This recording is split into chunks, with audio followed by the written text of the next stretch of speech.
Good evening, Monadnock region, and welcome to Go Mo Tonight, the region's only local interest comedy podcast. Welcome to our Space Lounge today. I'm your host, Chris diloreto, and I'm here with my co-hosts. Zoe Rotenheinsman. It's Sam Abbott. Welcome, guys. We got a lot to talk about this week. Of course, we missed last week's episode, which is mostly my fault, and that's because I was in a bad mood last Thursday when it was time to record, so I canceled on you guys. And then I got sick, which we'll talk about a little bit more later in the episode. So we've had basically a week-long pause in our entire operation, which sucks. But we are now here and back and ready to dive back into it. First up on the docket tonight is the biggest news circulating around Peterborough, at least. And I suspect this is possibly true in other towns, but here in Peterborough, we all got our updated property assessments in the mail. And for, I think, most people, and for some reason this was a surprise, I don't know why, but the property values, if you can believe it, guys, they went up. There was a lot of robust discussion about this. What do you guys think? Zoe, you have anything to add about what's gone on with our town this week? Well, I think it was a surprise to some of us that it was a surprise that the property values went up. That's generally what most of us wish for and hope for, and I don't think it's really a big secret that the market is hot, that houses are scarce, that Peterborough in particular, that's been an ongoing thread for at least a year or two, that there's no houses to buy. So not a huge surprise that they No. all went up. But the biggest surprise of all these many surprises is that people felt that was somehow that our property values going up was somehow engineered by the town in as a way to like recoup the money lost in the scam that we covered a few weeks ago. Yeah.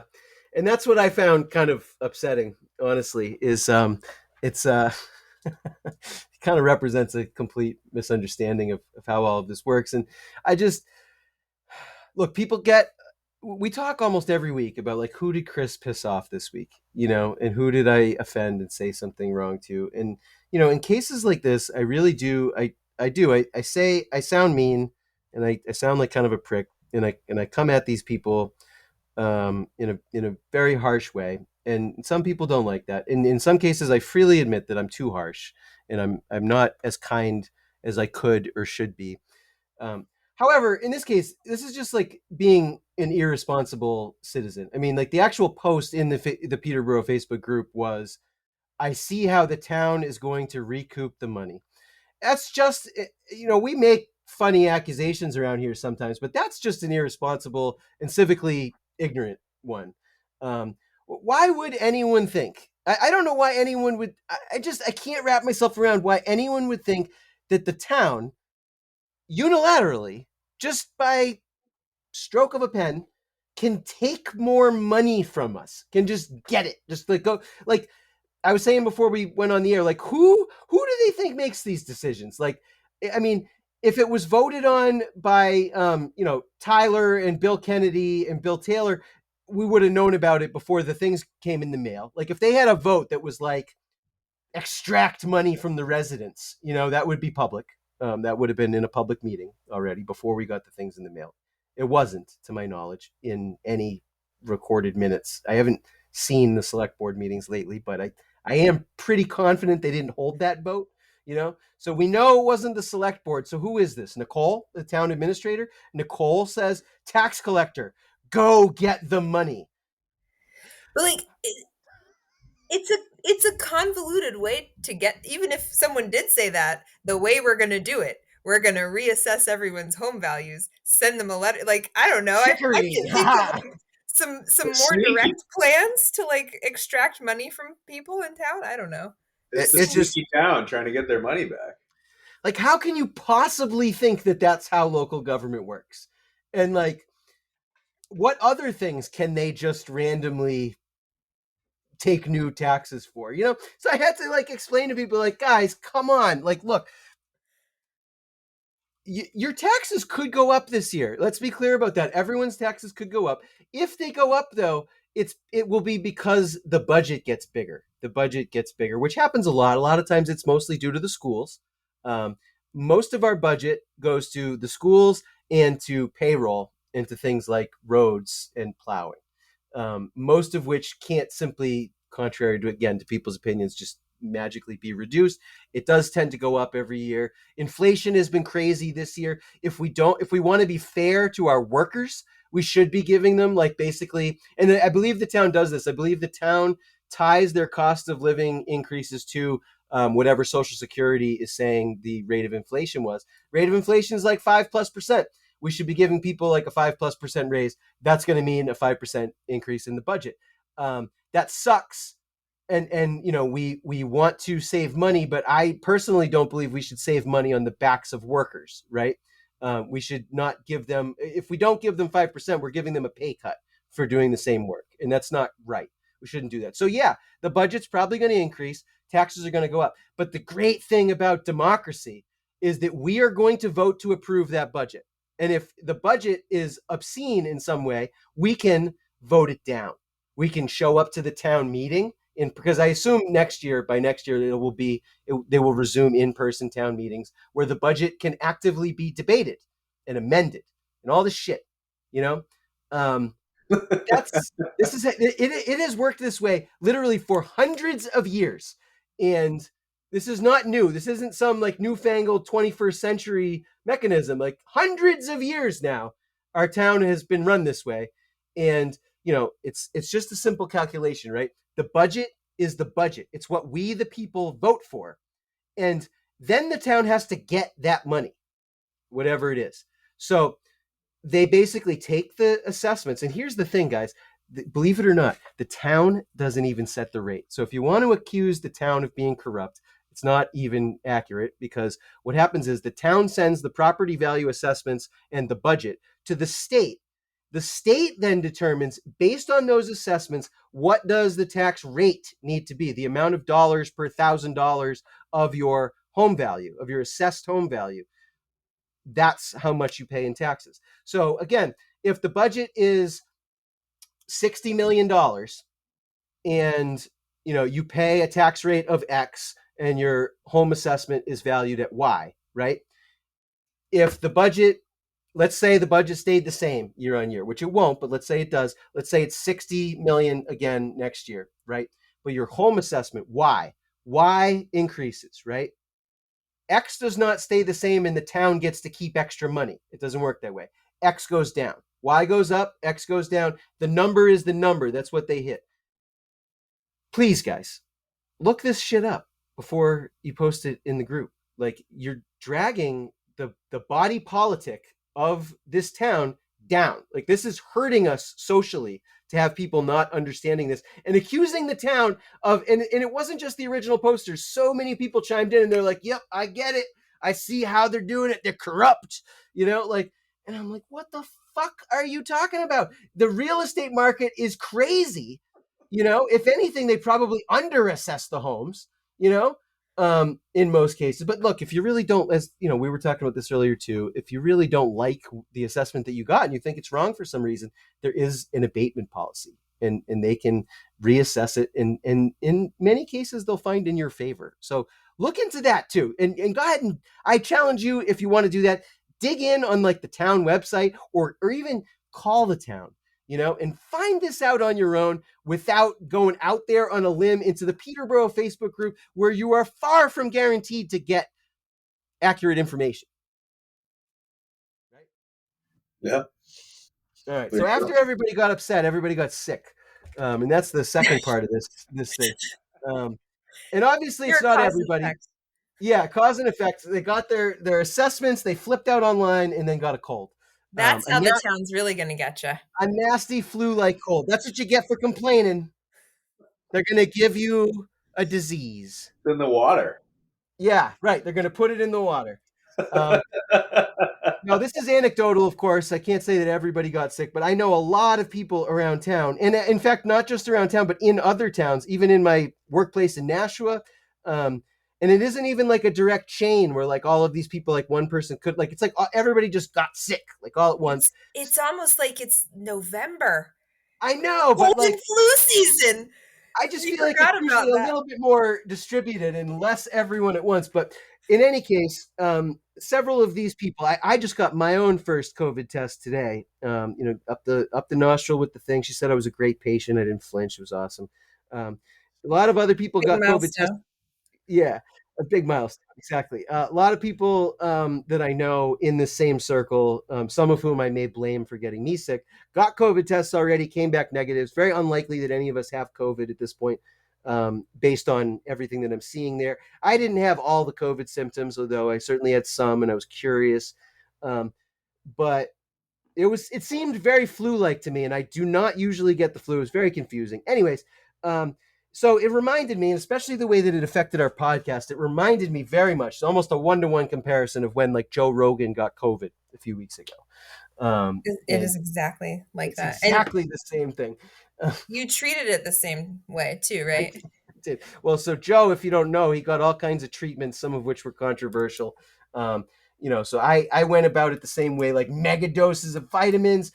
Couldn't get my hands on any ivermectin, so I found some ketamine instead, and I took that, and then I started getting better. That's why I'm recording this podcast. Before I got better, I was looking into those things that like rich people are doing in California, where they give you blood transfusions from teenagers.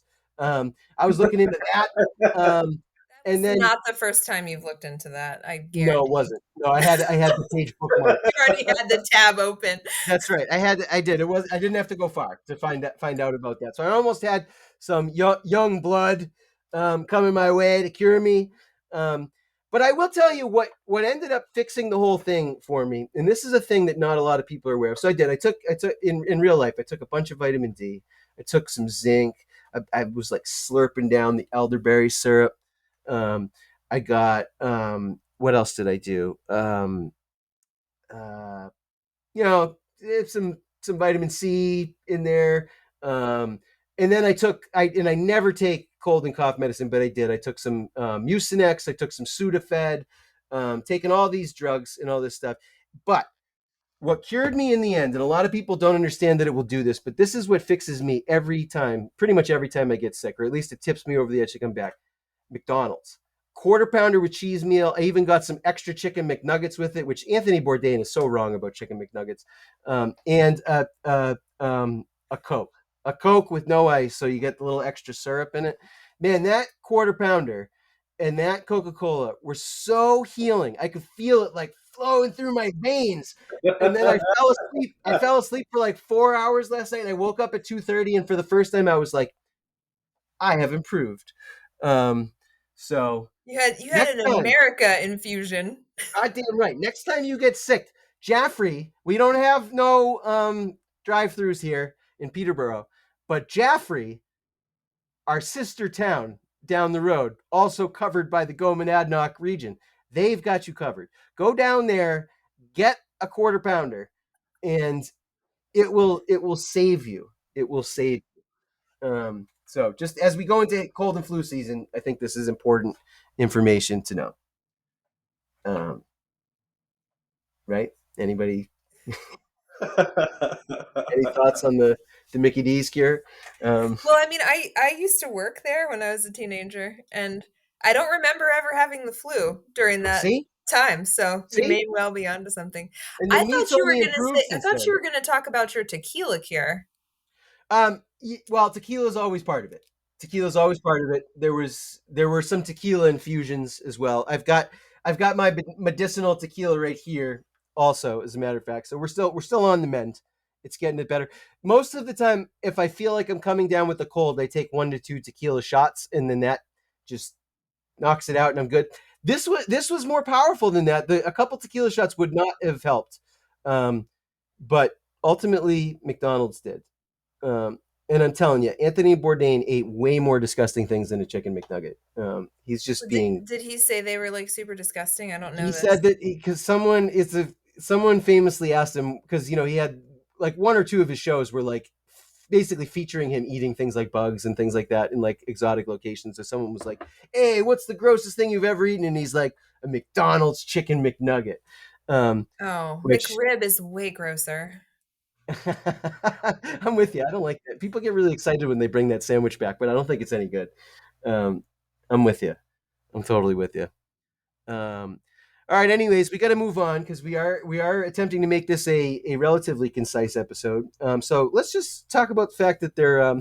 Speaking of me pissing people off, there might I'm guessing that there's probably people out there who wonder if we missed. So we're recording this on 11/4 right now, and typically we would have an episode that had come out today on 11/4. This episode will hopefully come out by next Wednesday or so we can at least get a day ahead of things. But there's probably some people out there that are like, oh, there's no episode this week. I bet it's because they got their hands slapped for making too many people mad in the last episode. And we did, boy, didn't we get some shit for episode 4? Well, especially you. Mostly me. Mostly you. Mostly me. Maybe I only you. made some people mad on several fronts. I do want to issue one formal correction, which the Peterborough Rec Department passively aggressively pointed out on one of their Facebook posts at the bottom. That I accused them of being late in setting the trick-or-treating day in time, and I accused them in error. As they pointed out on their thing, the Peterborough Police Department is in charge of setting the time. So in this case, it was 5 to 7. I think it's usually 5 to 7. They are in charge of setting the time every year, and every year it's on Halloween Day. If you recall, in the last episode, I mentioned the fact that it seemed like a lot of people, and I'm sorry, but I asked both elected and unelected town officials this question, and I based my answer on what they told me. So, I wasn't just shooting my mouth off, but I was told by these folks, who hopefully now have been corrected themselves, that they were waiting on word from the rec director. And my suggestion was that Halloween eventually be moved to a Saturday permanently for trick-or-treating. So not the rec director's call. It is not their fault that we were waiting, so I apologize. It is their fault that they're searching teenagers' bedrooms. That is still weird. I'm not apologizing for that. Guys, don't do weird things like that, okay? That's weird. That's not recreation, okay? But it is not. It was misplaced blame, giving them blame for the Halloween stuff. That was the police department, and I certainly don't blame the police department for it, given that no one seemed to know that it was the police department that makes the call, which is odd to me. So not the cops' fault either. Although I feel like the suggestion in the rec department post that it is always on Halloween. I would amend that to say it's always been on Halloween. It's, I I don't see any reason why this is permanently fixed. Where if we had enough people in the town, particularly parents who go around trick or treating, who lobby the police department to move the date, I don't see why that's impossible. I'm not calling for a campaign for that. It's too early for that. But maybe next fall, maybe we do that, because I know from talking to lots of parents that we really love it that way. yeah. And that it's fun no matter what day it is, but it's a hell of a lot better to trick or treat with your kids on a non-school night, and not have to try to convince them to go to bed after they've had all this candy. And, the precedent has been set. Yes. Like, to say it's always been on Halloween ignores They moved it for the weather past in 2 2019. years. That's They right. moved it for the weather, and then they canceled it last year. So we've got 2 years in a row of not always on Halloween. Exactly. So we can deal with that in the future. The other thing I wanted to talk about, though, is that there were the biggest amount of shit I got was regarding my comments about how somebody might be talking to not Damien Lindelof, but not Damon Albarn. He's that guy from the Gorillas. Damien Fisher. That someone is feeding him information. This offended a lot of people. And, some people came to me assuming that, this particular person or that particular person was feeding me information, even though I recall very clearly stating, and I was not lying, that no one was feeding me information. Nobody does feed me information at the townhouse, for the record. Everyone's very tight-lipped, so that's why I have to speculate sometimes. So this is a hint, everybody. So townhouse people, if you don't want me to speculate about these things, feed me information. And then we won't have to worry about it, right? I mean, that's how this works. So again, uh, also to be clear, I wasn't even being critical when I said that someone at the townhouse was talking to Damien Fisher. I was saying that it was smart to do that. Now, Damien himself even commented on our Facebook post of the video from that show, saying that I could have reached out to him. Um, you know, uh, Damien, we not to go all Jon Stewart here, but we are a comedy podcast. We do shoot our mouths off here. We are not bound by journalistic ethics and rules. I will never be bound by such things. That's why I do this and you do that. But I did invite Damien to come on the program. I haven't heard back, but we would love to have him on as a guest. It may very well be, based on things that I am being shouted at now, um, that Damien simply is a very, very diligent reporter who calls the townhouse regularly looking for updates on these cases. And perhaps that's the case. He has demonstrated himself to be a very intrepid and good classic boots on the ground reporter for a very long time. So I would not be surprised if he was doing that. I would be, it does make me curious why he's so interested in this Peterborough reporting. And maybe it's just because he's reported on things around here for a long time. Maybe I don't. maybe he sees a hole to be filled. Correct, as we often do. You know what I mean? And that's the second part of that question is, why is there this hole to be filled? How come, if he's doing that, how come none of our actual local reporters are calling the townhouse to get this information as soon as it comes? Because look, what is publicly knowable, without me speculating and without me getting secret information, which wouldn't be illegal or unethical or irresponsible for someone to tell me, even if they were telling me. It would be totally lawful and, in fact, possibly in the public interest. But regardless, no one does that, and I don't need them to. What we can all know just from reading the story is that Damien was able to find out about something before anyone else. And perhaps that was through diligence, but if so, why? You know what I mean? What, again, so I'm not accusing anybody of anything. In fact, I'd like to say, guys, as I said last week, if you don't and you're in town government, have a reporter who is your friend, who you can give stuff to on background. That is part of your job. If you don't know that it is part of your job, now you know. Let's stop playing small ball around here. Let's elevate. Don't get mad at me. But I am sorry for any consternation that I caused anyone, um, with that. I am not making any definitive accusations based on information I don't know. I'm just commenting on the fact that one reporter has a bunch of stuff that other reporters don't have. So that's either someone's contacting them, their insane diligence, and the lack thereof on the part of, say, the ledger transcript. That's all. It's worth commenting on, if you ask me. Um, okay. Um, so, having just mentioned controversy and the reasons that people listen to us, good or bad, this is a good time to remind folks. And if, in fact, I think next week we're going to have our very first sponsor in this part of the episode. This is the part of the episode after I've talked about all of the reasons people might be mad, after I've identified the reasons that half of you are probably tuning in right now, with my buttery smooth and extremely persuasive radio voice, I can talk about your business, your event, your farm, the services that you provide right here and right now.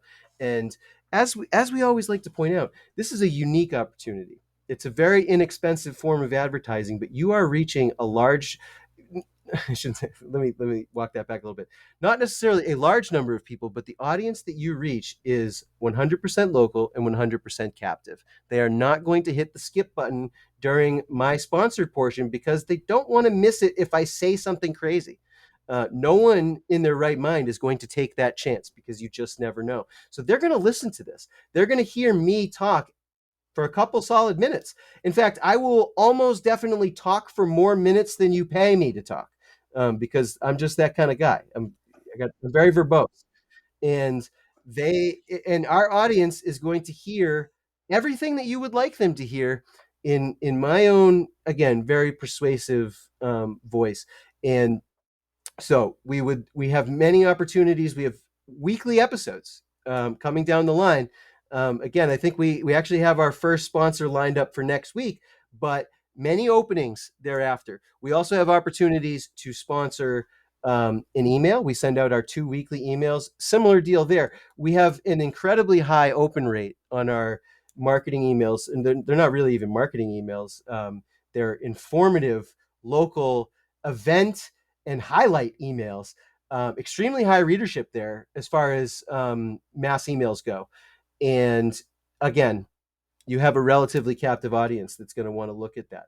We also have our agricultural exchange. Now, this is a big deal. We've been featuring for the last 4 weeks, and we will continue to do so, Four Winds Farm, which is just up the hill from us. They're our first AgEx customer.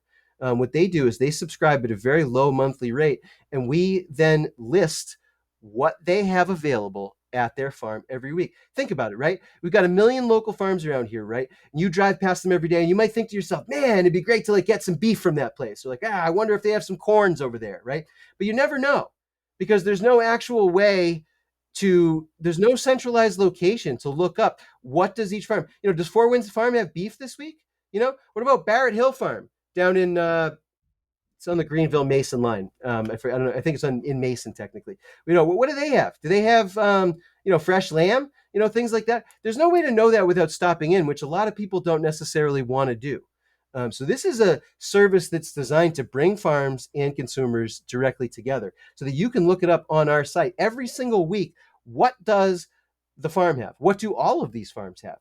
And make your decisions on local food procurement for your family based on what's on there. So if you're a farmer, this is a killer opportunity right now. You're gonna be the second, third, fourth, fifth farm listed on this thing. Eventually, we're gonna get all the farms on here, and we are bringing your wares and your hard work directly to a big audience here. So there's many ways that you can reach out to us and get involved, with our program, get access to our audience, and get your message, your product, your farm, your event, whatever you can think of, directly to a very captive, hyper-local audience. This is a significantly better deal than advertising in the paper. The ROI here, I promise you, is way higher. So check us out. In the show notes, we're going to have the contact info. Sam's your guy for sponsoring the podcast and for sponsoring the emails. Zoe is in charge of gathering the subscribers for our AgEx. So again, contact info will be in the show notes, but this is just your friendly reminder that your ad could go right here. All right. Now, moving right along here, as we head towards the end of the episode, I feel a little bit conflicted about it, but not that conflicted. I haven't given them at the Ledger transcript my new card, so that that's Zoom. Zoe, as usual, has us covered. Zoe, what's going on in the paper? What do we got? What other stories have we not talked about? Well, my favorite story, I guess, of the day. This is today's paper, very fresh. We'll talk a little more about housing after our discussion of housing assessment. Yes. There's another little article. There's some more stuff going on with the Walden Eco Village that caused so much controversy. What, I guess a year ago? Was it last December? Yes, it was December 2020. So there was a third-party review of the site's hydrology and wetland study requested by the planning board. And it turns out that there's significant issues with the wetlands there at the Eco Village. They have to be remapped. They're much larger than had been previously reported. And so they need to figure that out before they can, make all the decisions that might impact a wetland, which is really important. And so I don't have the article in front of me, and I'm not aware of this development. But am I incorrect in saying that this is yet perhaps another example of something that should have been worked out before this village existed with people living in it? Is that right? I mean, that's my personal feeling. I don't know. This doesn't say that per se, but it seems like, well, so it says that the planning board requested a review of the site's wetland and hydrology study in Which July. I've learned is typical actually in these things. Everybody always wants to know about the wetlands. Like before you like build a septic system, for example, Yes. you know, that would be like a first before you build, Mm-hmm. right? Yeah. So that one came back and they didn't think it was good enough, so they had to do it again. And so the what is his name? Akil Garland. Akil Garland. So he is complaining about there's more delays, nothing's moving forward. He says there's always another trick or delay or reason why they can't meet. So he's feeling pretty frustrated. The town is feeling frustrated. Um, the town says it's very unusual, but it is what it is. We're still trying to push them through the process. So And just to clarify this for me, if the article makes it clear, is what are they are they trying to like rebuild slash reopen the Eco Village sort of as it was? No, he wants to market them and sell them.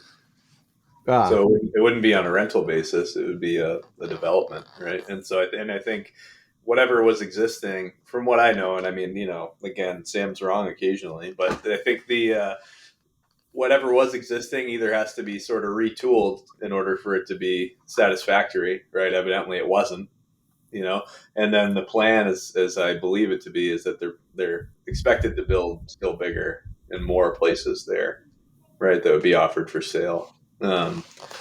So hence the importance of having enough area to actually do that, right? It would seem, right, where if the yeah, wetlands weren't, maybe they didn't impact what was there already, but if they want to expand it, then I mean, it's a large sure, area, but as far as the land that's raw, that's what you see, it's not that big, so they're going to have to clear some timber and do some things in there in order to make it accessible. I just But find this dude villainous, honestly, and I don't. Unless I've missed something, I do not feel that he has been apologetic enough to the residents that got screwed over last December by his actions, not by the town's, by his. Um, and I just, honestly, I find it so, I don't know. Like,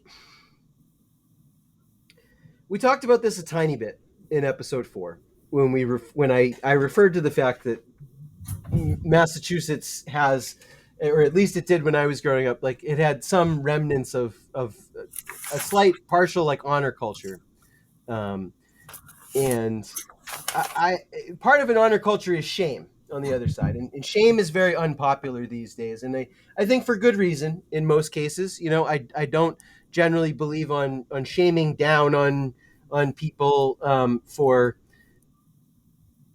morale, I don't know, their personal choices and things like, how they live and things like that. But I think that in a case like this where someone's actions has led to like the devastation of several families and all kinds of anguish and problems for an entire town, and has upset all these things, I think you should feel shame in those situations. And hmm, not, and when I say that, I don't just mean like, you feel bad and you say you're sorry. I mean, to me, in this case, like shame would be not trying to rebuild and sell these parcels. Like, fucking eat your loss, motherfucker. You know what I mean? Like, and go away. You know what I'm saying? Like, you shouldn't feel welcome in the town anymore after you do something like this. And I don't understand why there's just this is accountability. Like, this is where fucking accountability comes in. Like, like we had that whole episode about that in episode 2. Like, people think that because like, one person made a fishing mistake that the entire government is liable, and yet nobody says boo when this dude like fucks over like 20 families or whatever, and then has the audacity to continue battling the town for to like keep going on it. Like, fuck you, you know. I hope I yeah. meet this dude sometime, honestly. Well, I mean, um it says in the article too. I mean, he's frustrated with the town because they're not they're not dedicated to addressing the lack of housing opportunities and other related issues. And he's saying that he's addressing housing, community, and agricultural crises. Yeah, well, you know what? I would like a different dude to address those things. Okay, you had your shot, buddy, and it's not. This isn't like millions of chances here. Okay, like I think you should be done. No, And move I along. agree. Go Yeah, pursue your economic fortunes in a different place. I I am not standing up for this guy. I think he's being No, I'm not gross, arguing with you. Yeah, I actually. know. Like, I think it's pretty gross of him to be like, "Oh, the town doesn't care about these crises," when they want to like make sure he's not dumping shit into a wetland. Like, Yeah, come right, on. right. Why doesn't this guy go to whatever town in Vermont Karen went to with the money? You know what I mean? This Karen's another one who thinks that we just don't give a shit and we're an unenlightened town, and we just don't care enough about people or whatever. The two of them can go build utopia in friggin' towns in Vermont or whatever, wherever she ended up. I mean, Jesus Christ. All right, it's a little friendly story there, leading to me saying dropping f bombs and stuff. Sorry, everybody. I do. For the record, I do. When we there is a little thing when you mark the podcast as to like whether like does this podcast have like adult stuff in it, and I always do say yes, which like hurts our ability for random searches. But because we're a hyper local podcast, we're not really going to be found. Like nobody's looking for us on Apple Podcasts. You know what I mean? But I do that on purpose because none of you out, like everyone out there should know that probably don't put this on in the car with the kids, just if you haven't learned that by now, just saying. All right. And then not much going on besides a lot of sports, I guess, this week. But there's one letter to the editor that I would like to read to you here in full. Oh, please. Regarding History Comes Alive, which was an article in the October 26th issue about a historical reenactment. Quote, vocal bang, big whoop, some reenactment. Maybe the Civil War soldiers did that when they ran out of powder and ball. Wow. Huh. So I assume that they're referring to like the big Civil War reenactment they had down at Barrett Hill Farm, which I actually just mentioned randomly. I should have looked up that article. But whatever the case, this fellow seems upset that they said bang instead of shot an actual cannon. That's what haven't we learned from away here. Haven't we learned from the whole like Alec Baldwin thing, like not to shoot off live rounds in a theatrical production of some kind? Like I mean, granted, maybe the reenactment may have occurred before Alec Baldwin did murder, but nonetheless, I don't know. I don't feel like the Alec Baldwin situation was the first time that we all learned that. No, well, there was that guy. There was that guy. I think his name was Brandon Lee. He was Bruce Lee's on the Crow. On the Crow. That's why he's dead. Wow. Same thing. He got shot with there was some kind of, I don't even know if it was a live round or just like an improperly done blank or something like that. And like, yeah, he was shot and killed on a set in the late 90s. Wow. Did you like The Crow? Did you like The Crow? Honestly never saw The Crow. You never saw The Crow? Never saw The Crow. I've seen it since I was a little boy, but we loved it when I was a kid. I wasn't allowed to see rated R movies when it came out, and by the time I was like sneaking movies on my own, like it was a little too goth for me, I guess. Like I wasn't in that. Like if I was a goth kid, I probably would have seen it first, but like I really wasn't, so I just wasn't. I was very aware of The Crow though, and I understood the aesthetic of The Crow. I don't remember anything about it other than like the movie cover and the guy kind of being all crowy, See, so me and you remember the same amount of shit about it, and I've never seen it. Because I remember that stuff too. It's true. You know what's funny? I saw it as a teenager. My first boyfriend's brothers were really into that kind of thing, so I saw it, and that's still all I remember about it. In any case, Brandon Lee is dead. Anyways, should we have Barrett Hill Farm firing off cannonballs into the field in Mason?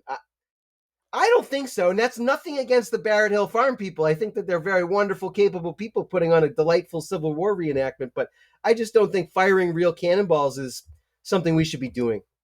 I Maybe think it there's would. like a It would have been nice. cannonball. What's that, Sam? Fuck it, shoot some cannons off. I mean, if they're I mean, this is hammering New them at Hampshire. the hill, You're right. You're right. give me a break. We used to have This a is neighbor in Wilton that literally owned a cannon and would shoot it off routinely. Really? Fucking cannon, yeah. And so I mean, you know, Civil What did War. he aim his balls at? I don't know. You just Like- hear it. It's like that wasn't a No. gunshot.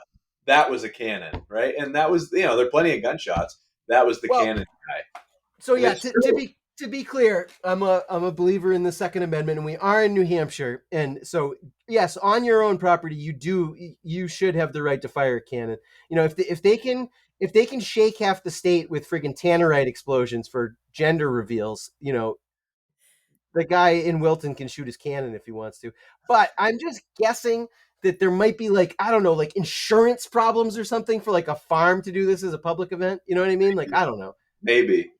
Like shooting it at each other as part of a Civil War enactment seems different than your situation there. No, I don't think they should shoot it at each other. That's taking it a little too far, obviously. But, you know, maybe popping off a couple of cannon rounds just for the hell of it because it's Civil War, you know?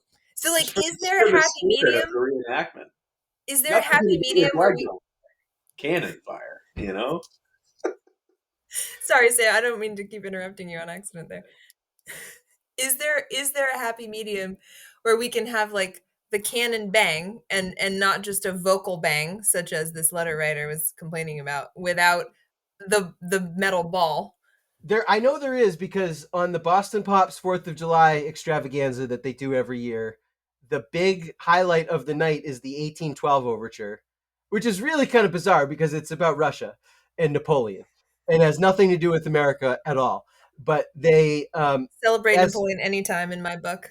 no doubt. No, me too. But why that's the traditional center of this 4th of July celebration, I don't know. I'm cool with it. You know what I mean? But I don't get the logic really. But anyways, they, in Tchaikovsky's piece itself, there is cannon fire as part of the song. And they do have military people on hand, and they do shoot off real, not with live rounds, they do shoot off real cannons as part of this every year. So there's definitely a way to do blanks, like some kind of blank or some kind of explosive round that is not a cannonball or a live round out of a cannon. You definitely can. It's probably really complicated though, and you might need somebody with like military expertise to do it though. Probably. You know, like It's a Civil War reenactment, though. I mean, I somebody know. has to have an idea what the hell's going on with regard to cannon blanks. They probably should. I would hope. They probably you know? should. Well, this person who wrote into the paper clearly feels that way very strongly. And maybe they do know. And maybe they should be the person. Right? Was it anonymous? No. Okay, well, hey, we got a lead, you know? Yep, we got a lead. Barrett Hill Farm, while we're at it, we'll ask him to, you know, join the fucking AgEx. Where are you at? Yeah, that's right. No, that's absolutely right. Join the AgEx and we'll find someone to shoot off cannons for you. This is an open offer to Barrett Hill Farm right now. Open-ended. There you go. That's good. All right, I'm assuming that there's no more tales probably worth mentioning in the recent edition. I think that's That probably covers it. Probably covers it. Yeah, and we are just about ready to wrap up the episode. And today I'd like to do it. You know, I got my pink cardigan on today. We're doing, you know, I got my little Mr. Rogers thing. I'd like to end tonight with a little Mr. Rogers note, little bit of positivity that doesn't involve telling anybody to F themselves or anything. I am being entirely sincere and not at all sarcastic in saying this, because I was, and I'm probably going to write about this, so you guys may read about it in Voices, you know, in the next couple of weeks or so. But so big Halloween weekends. Had a Halloween party at my house on Friday, which was fun. Went to the big Halloween extravaganza at the Depot, which was a phenomenal party that I had. Zoe doesn't think that they were misbehaving, but they were. My kids were out of control, and they prevented me from really enjoying it. But we put on a great skit. Anyways, it was really cool. But the highlight for Halloween weekend was for me. In theory, the part of the weekend that is the least like adult oriented. And in that, I mean the actual trick-or-treating itself, which can be in on paper anyways, can be kind of a drag for an adult. You're just sort of walking around with your kid like while they get candy and stuff. On paper, that does not sound fun to me. But the last time we did Halloween in Peterborough in 2019, I really had a phenomenal time, and that's what happened again this time. And Zoe was with me, and there's several of us families. Um, we hit Robbie Farm Road and Liberty Lane, and then we drove over to the school and did High Street with everybody else. People's houses were all decked out. The people handing out candy were extremely friendly, and everybody was in a good mood, and everybody was kind of shouting Happy Halloween back and forth to each other, and just lots of smiles and, hey, how you doing, and waves and all this stuff. And it occurred to me, because sometimes these days, I got to admit, it's probably not a surprise to anybody who listens to this program, but sometimes I get really, really critical of the region and of the town of Peterborough. I get very frustrated. Um, Sometimes I say things that maybe I mean in the moment, but I don't really mean in a broader sense. Like, what was it that drew me here in the first place? These people are driving me crazy, etc. But what happened on trick or treating on Halloween really did remind me of what I like about being around here, and I realized that it was probably the last Halloween in 2019 was the last time that we had a holiday or special event in the town of Peterborough where there were people, some known to one another, some perfect strangers, going all around the town and wishing each other well in some way. In this case, it was Happy Halloween. In other cases, Children of the Arts Day. It's more of a generic spring cheeriness, Um, Lantern Walk in the wintertime when it's not, below zero is another one of these warm moments in these big times. When we have things like the I don't know if they do these anymore because the thing in the spring is done, but the Broke arts fairs and things like that, like the holiday strolls that Peterborough often does. These are the things that I love. These are the things that we need more of in society and not just in our town. This is a universal thing, not just a local thing. We need these events where we can cheerfully greet one another, whether we know one another or not, with like warmth of heart and like cheering and like giggling wild children running about in the streets and like and there doesn't even have to be any big reason behind it. Like, I mean, Halloween, I mean, we could talk for another whole episode about like the meaning of Halloween and all that, but like the meaning of trick or treating is basically nothing. It's going around getting candy, smiling at everybody, right? Children of the Arts Day. What the hell is that, right? It's my favorite day in the year in Peterborough, but like, could you define it? Not really. Yeah, we're celebrating children and like arts and shit, like, yeah. But it's a very simple concept, but the feeling of it that you get like in your heart when you're participating in it and when you're interacting with people and it, especially Children of the Arts, and it starts to feel like almost like Kentucky Derby Day and like dudes are wearing cool hats and stuff and like all this stuff. Like it can be something very simple that becomes infused with the utmost meaning through the experience of it because of how we're interacting with one another. And I just wanted to say that my heart was warmed by all of that and that I love this town despite my vitriolic words. And it made me very happy and it made me very hopeful for, the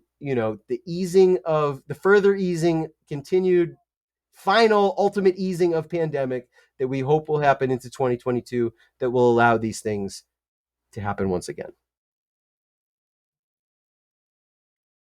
Hear, hear. Hear, hear. So on that, figured give you guys a little treat, end on a happy, positive note. Let's have more shit like that. More, and when the town's not doing it, do it yourselves. Get together with your friends more. Get together with your family more. Like expand your group. Do more hangouts. Do more things that make people smile in a group setting, because that, in addition to informing yourself and making good decisions about the things that you say and think, is what makes for a really good and robust and decent society. And that's our program for tonight. Thank you all for joining us. We do have hopes. Obviously, it's been a couple episodes since we had Corinne on, but we do have hopes that next episode, for episode 6, we will have a guest or two. We've got a few people that we are working on scheduling, so you can expect that. We've got a Go Monadnock weatherman, a hyper-local weather forecaster that's going to be coming on board with us. Monadnock Underground is cranking. We've got a writers' night out planned for November 18th at the Peterborough Town Library. If you're a writer, come on down and read something. We'd love to have you. No experience required. We love newbies. There's all kinds of cool stuff that we have in our plans going forward. We can't wait to bring it to you. Thank you for joining us again tonight. Have a great week, and we will see you in the Space Lounge next time on Go Mo Tonight.